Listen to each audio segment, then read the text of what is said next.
Où aller lorsque vous n'êtes accueilli nulle part? Les États doivent protéger les milliers d'Haïtiens, Haïtiennes en mouvement. Voici comment. 2 tremblements de terre meurtriers à 10 ans d'intervalle. Le chaos politique. L'assassinat d'un président. L'insécurité généralisée. Les enlèvements. De multiples massacres dans lesquels l'État serait impliqué. L'insécurité alimentaire. Les pénuries de carburant. La hausse des violences fondées sur le genre. La liste est encore longue. Voilà une partie des raisons pour lesquelles les Haïtiens, Haïtiennes ont, depuis des années, décidé que la vie était dangereuse et intenable dans leur pays d'origine et sont partis en quête de sécurité et de stabilité pour leur famille. Depuis des années, l'État manque à son devoir de remédier à la violence et à l'instabilité qui gangrènent le pays et, les catastrophes naturelles étant des facteurs aggravants de déstabilisation, beaucoup n'ont guère eu d'autre choix que de partir pour survivre. Les initiatives de la communauté internationale n'ont pas permis de répondre aux problèmes les plus urgents en termes de droits humains en Haïti. En outre, les États des Amériques n'ont pas non plus réussi à les protéger. Il y a quelques semaines, une délégation d'Amnesty International et de l'Haïtien Bridge Alliance s'est rendue à Tapachula, au Mexique, à la frontière avec le Guatemala. Nous avons eu la possibilité de nous entretenir avec plus de 60 Haïtiens Haïtiennes, tous bloqués dans cette ville, que les autorités mexicaines ont convertie en une sorte de prison à ciel ouvert, toutes ces personnes attendant que leur demande d'asile soit traitée. Les Haïtiens, Haïtiennes ne sont en sécurité nulle part. Cette réalité nous a sauté au visage lorsque nous avons entendu des dizaines de personnes raconter en détail comment, dans de multiples pays de la région, elles avaient subi des violations des droits humains, notamment la détention et les renvois forcés illégaux, l'extorsion, le racisme anti-noir, les violences notamment fondées sur le genre imputables à des groupes armés, et le dénuement. La majorité des personnes interrogées avaient quitté Haïti quelques années auparavant, et beaucoup étaient partis s'installer et travailler au Chili.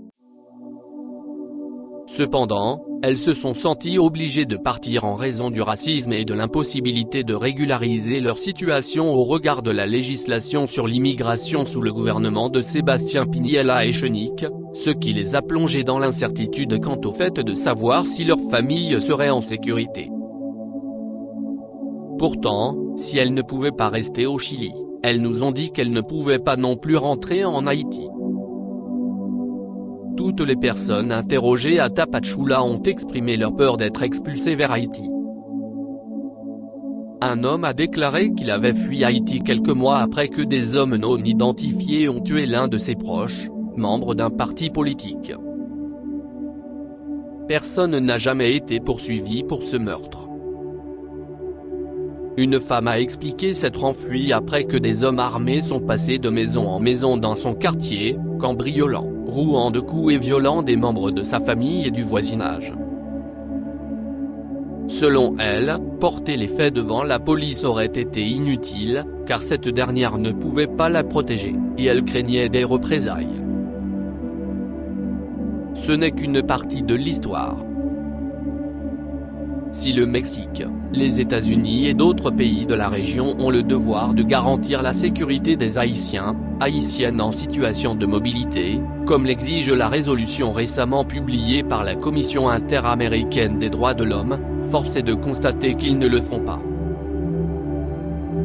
Selon l'Organisation internationale des migrations OIM, depuis mi-septembre, les États des Amériques ont renvoyé environ plus de 12 000 Haïtiens Haïtiennes dans leur pays, la majorité d'entre eux depuis les États-Unis. Dans une déclaration publique qu'Amnesty International et tant autres organisations publient aujourd'hui, nous avons souligné que les États-Unis continuent de bafouer les droits des Haïtiens Haïtiennes migrants et demandeurs d'asile en les expulsant en vertu de la politique du titre Une ordonnance utilisée abusivement, sous couvert de santé publique, pour procéder à des expulsions collectives, ce qui a largement été condamné par l'ONU et des experts de santé publique, entre autres, généralement sans leur donner accès au système d'asile américain ni chercher à identifier les personnes ayant besoin de protection, comme le prévoit pourtant la Convention contre la torture. Les autorités mexicaines ne font guère mieux. D'après nos recherches, les agents des services mexicains de l'immigration continuent de refouler des Haïtiens .milieu vers le Guatemala, souvent la nuit, sans évaluation individuelle des besoins de protection des personnes concernées et sans leur donner d'informations sur leur droit de solliciter l'asile, en violation des normes relatives aux droits humains. Avaient obtenu le statut de réfugié ou une protection complémentaire, selon les chiffres de la Commission mexicaine d'aide aux réfugiés, Comar. En comparaison, ce chiffre s'élève à 97% pour les Vénézuéliennes et à 84% pour les Honduriens. L'une des explications réside dans le fait que le Mexique ne considère pas les réfugiés haïtiens tels que définis dans la déclaration de Carthagène, tout comme c'est déjà le cas pour d'autres nationalités qui fuient des violations massives des droits humains ou des violences généralisées, telles que définies dans la Convention, ce qui s'applique clairement au cas d'Haïti. En outre, le Mexique ne propose pas d'autres formes de séjour légal aux Haïtiens, Haïtiennes, ce que permet pourtant le droit mexicain. L'histoire ne s'arrête pas là. Afin de gagner le Mexique, les Haïtiens .milieu doivent voyager par voie de terre en traversant entre 6 et 9 pays d'Amérique latine, et franchir le bouchon du Darién, une étendue de jungle et de montagnes qui regorge de dangers, notamment de bandes armées criminelles. Certaines personnes interrogées ont fondu en larmes en racontant avoir vu des groupes armés violer des femmes avec lesquelles elles avaient traversé la jungle ou en se remémorant les risques encourus par leur famille durant ce périple. Même pour des chercheurs habitués à travailler sur les violations des droits humains, ces récits sont durs à entendre. Tout comme les récits des micro-agressions constantes ou des actes ouvertement racistes que les Haïtiennes nous ont raconté avoir subis dans la plupart des pays traversés. Où que nous allions, nous considèrent comme des enfants de pauvres, a déclaré un homme à Amnesty International. Une femme a expliqué que, lorsqu'elle prenait le bus au Chili, elle avait parfois l'impression que des personnes blanches changeaient de siège pour ne pas être assises à côté d'elle. D'autres ont dit avoir été victimes de discrimination raciale au travail, elles étaient moins payées alors qu'elles travaillaient davantage.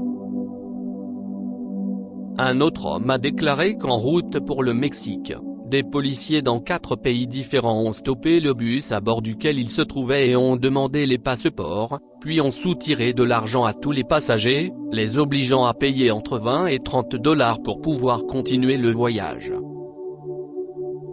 Il a ajouté qu'une fois, la police du Honduras a fait descendre toutes les personnes blanches du bus avant d'extorquer de l'argent à toutes les personnes noires restées à l'intérieur. Il ne savait pas si les personnes migrantes à la peau plus claire étaient également rackettées, mais il a eu l'impression que les Haïtiens et Haïtiennes faisaient l'objet d'un profilage ethnique et d'une discrimination. Pour toutes ces raisons, pour de nombreuses Haïtiennes et Haïtiens, il n'existe pas de lieu sûr. Mais ce n'est pas une fatalité.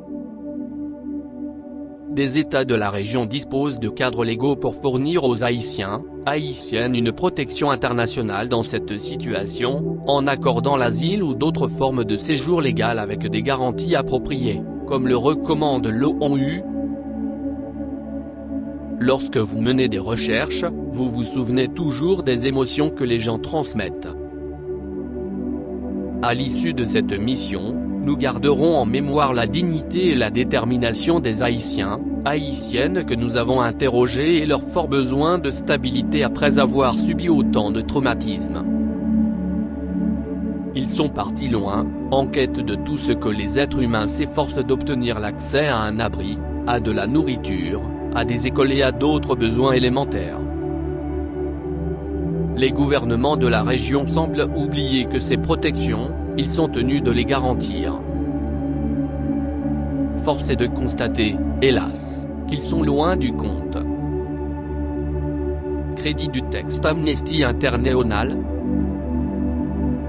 transformé en audio par Saint-Louis. Au revoir, à la prochaine.